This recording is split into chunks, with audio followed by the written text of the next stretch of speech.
বন্ধুরা, আবারও নতুন একটা ভিডিও নিয়ে চলে আসলাম সবারই মাঝে। এটা একটা আস্ত দুম্বা। এটা বাংলা ভাষায় আমরা আমাদের ভাষায় দুম্বা বলে। এটাকে সৌদি বা কুয়েতিরা খরব বলে। আমি আর আমার বন্ধু মিলে এটা তৈরি করলাম। ওর পিছনের সাইড থেকে আগের পুরোটাই, মানে এই একটা বড় প্লেট আর একটা ছোট প্লেট।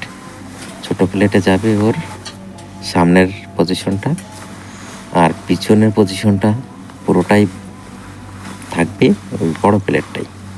তো আমি ছোট প্লেটটা সাজিয়ে বড় প্লেটে রেডি করলাম। একটা ফুল অর্ডার, একটা না দুটো, জাস্ট আপনাদের দেখাচ্ছি একটা। ঠিক আছে, তো টোটাল সুন্দরভাবে সাজিয়ে গুছিয়ে আপনাদের সামনে তুলে ধরলাম। এটাকে মেহেন্দি মটন বলে এখানকার, মেহেন্দি রাইস। এটাই আমি মেন কাজ আমার মেহেন্দি রাইসের। তো আপনাদের সামনে তুলে ধরলাম ভিডিওটা। কেমন হয়েছে অবশ্যই কমেন্ট করবেন।